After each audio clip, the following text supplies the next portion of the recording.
Welcome back to Full Circle Ancestry's Slovakia and More tour. It's time for Part 4, Majestic Mountains, Medieval City. Here's a quick look at the ground we covered in Part 2. From there, Part 3 found us at Orava Castle, our first koliba with food and music, and a historical open-air museum. From here, let's head farther east by skirting south of the High Tatra Mountains and stopping in Tatranska Lomnica. Our initial destination is this recently renovated and rather swanky hotel. It's quite a nice place to stay. We had little concern at the moment with keeping tabs on international clocks. There was enough to focus on right here. Take in this panoramic view of the High Tatras. A wonderful view even on an overcast day. Across from the hotel is a pleasant little park with interlaced walking paths and some great flora. Once again, we find a traditional maypole in place. At the base of this picture is the village's Evangelicki Kostol, the evangelical or Lutheran church. From the cable car start point, one rises to Skalnate Pleso, at 1,751 meters, or 5,744 feet.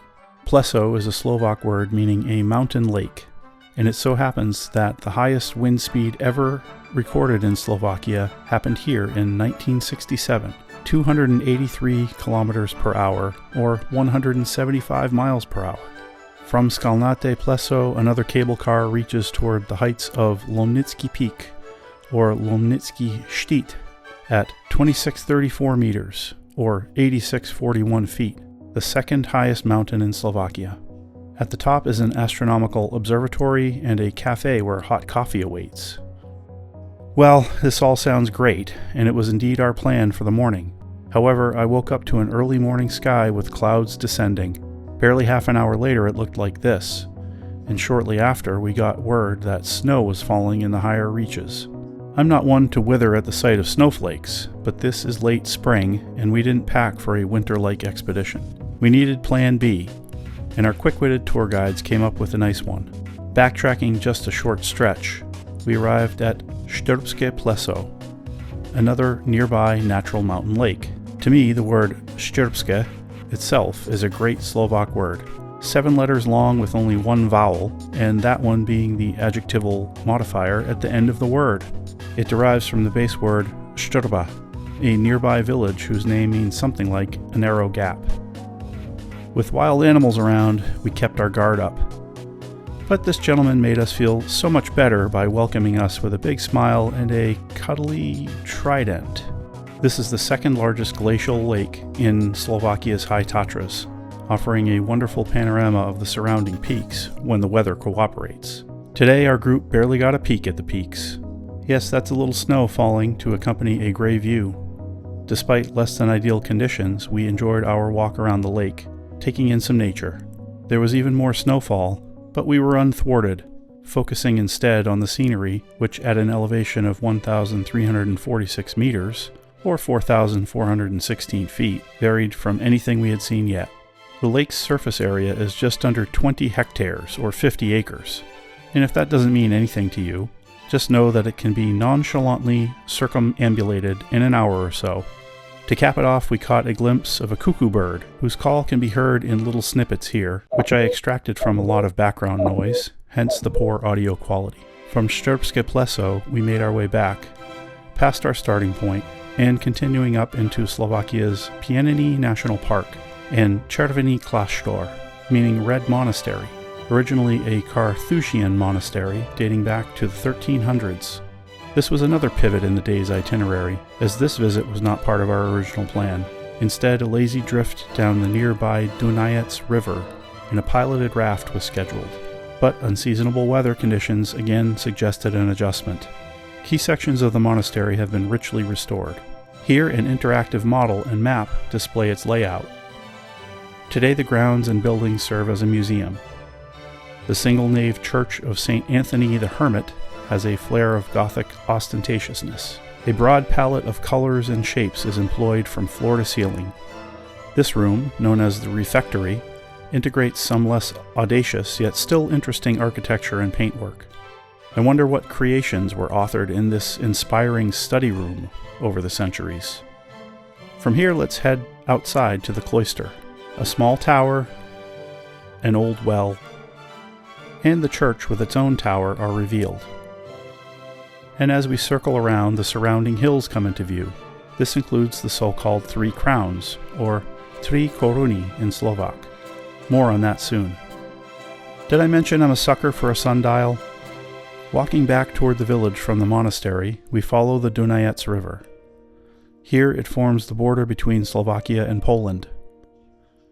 On the bottom of this map, the south side of the river is Slovakia. Notice Červený Kláštor is called out here. On the north side is Poland. The Pieniny region is shared between the two countries. Ah, we're so close, and there is a footbridge across the river right there, and Poland's over there. After all, this is the Slovakia and More tour. It's an easy call to head across the footbridge into Poland. As we officially reach the midpoint and step into Polish territory, it makes sense to switch languages so that the Three Crowns Massif, Tri Koruni, becomes Trzej Koroni, Dobry Dzień becomes Dzień Dobry, and so on. There's only time for a quick view of Poland, the quiet little village of Sromowice Niżne. It looks an awful lot like it did on the other side of the river, except, as one might expect, we see signs in Polish. A similar sounding language to Slovak, but visibly different due to some unique diacritical marks. This tourist placard focuses on the Polish side of the river. Thus, another feather is placed in our Slovakia and More tour cap, and we say Do widzenia as we reach the marker confirming that we're back in Slovakia. Upon our return, we've worked up quite an appetite, so we stopped at another koliba. Decorated in its own fashion, I decided to give kofola a try. Here it's served on tap, or na chapovanie. One could call it Commie Coke, an attempt at creating a Cold War cola back in the days of Czechoslovakia. Now, long after the fall of communism and the Velvet Revolution that created separate Czech and Slovak nations, this less sweet, higher caffeine, and more herbally fruity offering is still a go-to drink in these parts. The kick of kofola has provided enough energy to move on to our final stop of the day, the largely preserved medieval city of Bardejov. Its oldest buildings surround Town Hall Square, Radničné náměstí, with the old Town Hall building smack in the middle, and the Basilica of St. Giles at the northern extreme, lined with old buildings on all sides. Gliding from south to north, we get another angle on Town Hall Square with the more modern surroundings and distant hills beyond. Here's an old map of the city, its confines within the medieval defensive walls. Going back to today's view, the wall, obliterated in some places, remains more recognizable in some areas than others. Another sweep past the church takes us to those remnants, with various extant towers along the way, mostly named for the guilds that supported their maintenance in the old days. School Bastion, or Szkolska Baszta. Monastery Bastion, Klasztorna Baszta. Powder Bastion, or Praszna Baszta. Side by side, the Big Bastion, or Wielkie Baszta, and Small Bastion, or Mala Baszta.